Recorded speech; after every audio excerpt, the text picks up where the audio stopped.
Not many companies live to be 70 years old, but this one has, and in celebration of Melton's milestone achievement of 70 successful years in business, let's take a look through our history since it all began back in 1954.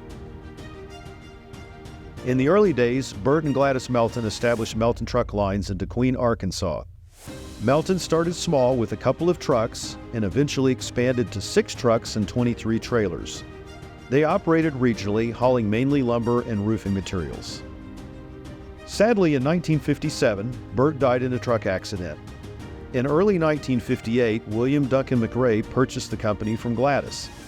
They kept the Melton name in memory of Bert Melton. After the purchase, they moved Melton from DeQueen to Shreveport, Louisiana. This is where the Running Rabbit logo got its start. In 1960, Melton grew to nearly 50 trucks, but kept its family values very strong. Mr. McRae brought his son Duncan Jr. to join the family company.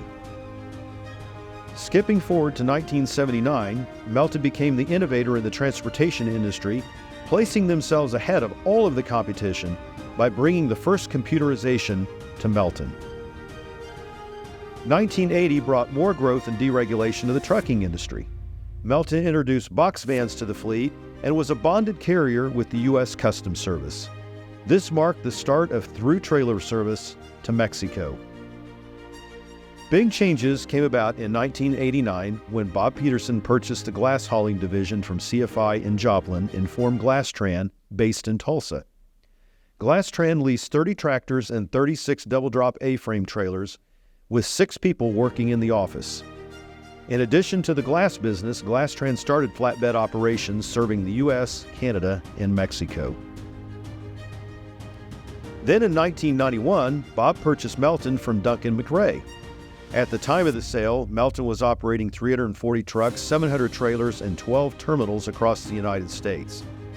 Melton was relocated to Tulsa and the two companies merged operations in January 1992. The Melton name was retained due to the long-standing industry recognition, and especially in Mexico. Y2K arrived and Melton surpassed 500 trucks. With the growing fleet, Melton finished the professional maintenance facility in 2003. That is not all 2003 had to hold. Melton formed Melton Logistics, their non-asset-based logistics company, which has grown into a significant piece of the Melton Company's success and is poised for great things in the future. In 2004, Melton celebrated 50 years of strength and stability. With the constant growth, it was time to expand the offices. In 2013, Melton broke ground on their Tulsa World headquarters. On November 25, 2014, the first employees began moving into the new facility. Quickly after employees moved in, Torque Gym opened, Fuel Cafe opened, and in February of 2015, a few days later, Gear Store opened for business. In 2020, the world entered a pandemic with unprecedented economic conditions. Our workforce wasn't sure what was next, but one thing remained true. Melton was built to withstand difficult, uncertain conditions. Melton took care of the employees and came out stronger than ever before. In the years following the pandemic, Melton achieved record-breaking growth and revenue milestones. From 2 trucks in 1954 to over 1,400 today, we are celebrating 70 years strong. We look forward to the next 70 with the same core values from the start.